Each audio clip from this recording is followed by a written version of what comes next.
So, I feel like those that leverage that space leveraged it to the advantage of getting the results that they wanted.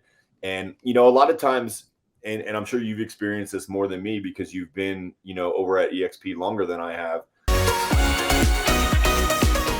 When I moved from Remax to my own independent, I wanted this open kind of coffee shop atmosphere of an office, which back in 2014 was pretty progressive. Now it's pretty customary to find office space like that. But I had this vision for it. And the concern that I got from the agents was, well, are we all going to be able to be in this kind of open space and be able to prospect? So I did a bunch of research, and what I found is that there's actually tools. There are these, for us, it ended up being a medical grade white noise system, and it was ridiculously expensive, man. For like 2,000 square feet, it was like $30,000. But I was all in on it. The concept is this.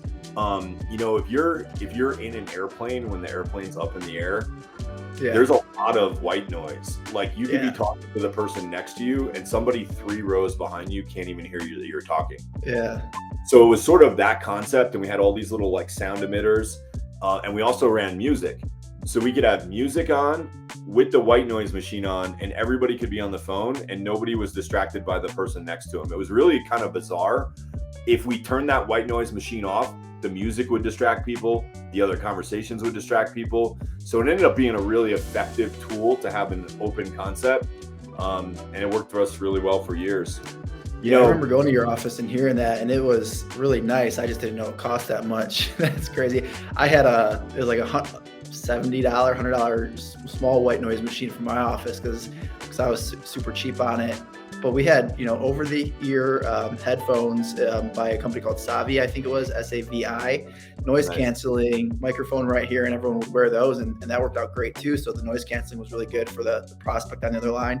And it's cool when everyone's doing it together. If you're in an office where you're the only one prospecting, well, then it's like you're a little self-conscious, you're like, okay, who's listening to me? But when everyone's doing it, everyone's on the same program, calling the same leads, using the same scripts, it's like, if you are eavesdropping a little bit, you're learning, and everyone knows they're there to win together. It's like you're practicing, basketball together. You're practicing real estate together, which is a really cool environment to be in. Yeah, we found that to be true too. And we always had ISAs, inside sales agents. So they were constantly on the phone, and it would make the other people that weren't on the phone feel like, oh man, I better get on the phone. So, I feel like those that leverage that space leveraged it to the advantage of getting the results that they wanted. And, a lot of times, and I'm sure you've experienced this more than me because you've been, over at EXP longer than I have. But a lot of times we get comments like, oh, well, I need an office. So if you're talking to somebody and maybe, asking them about have they looked at EXP for the first time and, what are their thoughts there? Do you ever get that like, oh, I need an office? And like, what do you say to that? Yeah, I definitely get that sometimes. I think that's kind of a knee-jerk reaction, going back to that for agents, like to just kind of throw that out there as a thought. So I'll ask clarifying questions, okay, great. How often are you currently going into your office? And I get one of 2 answers. And one's, oh yeah, really, I'm not going in unless I'm picking up a check, so it's like I'm never there. But in their mind, they're just like, for the most part, agents, depending on your age, you're kind of used to the concept. If you do business, you go into an office. So it's kind of hardwired into us the way, we grew up. It's like you see it on TV, people are in offices. So it's kind of just like a belief that we hold that isn't even true. So I kind of just ask some clarifying questions, how often you go into the office? And oftentimes it's, well, actually my office is kind of a ghost town.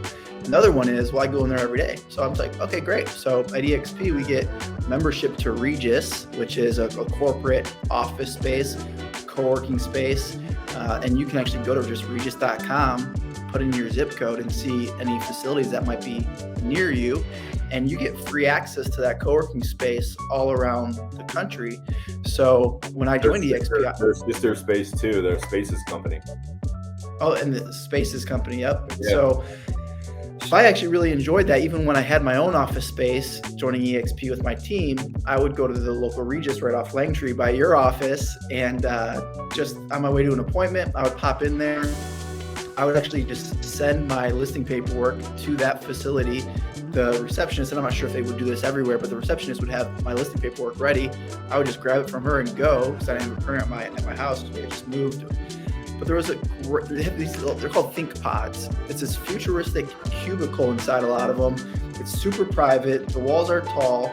So you probably don't want to do a lot of calls in there. Like, I wouldn't be prospecting the co-working space, but it would be certainly appropriate to have some business calls. No one else was ever in there. It's just always just me. And it's just a great place to focus on my business and not be actively in my business. So I was able to get away from my team, have that space. And you get, I think it's a 10-15% discount on conference rooms, private offices. So when I travel to my home in Michigan, I'll actually go to the Regis space there, about 20 minutes from my house in Michigan, and I'll get a private office for myself. It's like $80 for the day, and I'll record like 3 YouTube videos. So it's really awesome. I really enjoy that. So it's kind of like, hey, if you want an office, we have that available to you. And if you realize you don't need an office because you're, maybe just need a prospect for a couple hours in the morning at your home, if you are a prospecting agent, I know a lot of people have the luxury of not having to prospect based on their business type.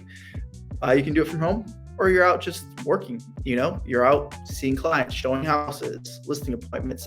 I know this for a fact. When I was at KW, our office had 250, 300 agents. And on any given day, if I would go in there, there'd probably be anywhere from like 15 to 20 agents max. Probably so less than 10% of the company was actually at the office. And it was always the same people. So just do the math. 90% of the agents aren't there. So if you're part of the 90%, well, then save that cost, because you're paying for that office space at your brokerage, whether you're there or not. You're paying it for the people using it out of your split. So at EXP, we just have low splits, low cap, great benefits like stock and revenue share and so many other things, health insurance.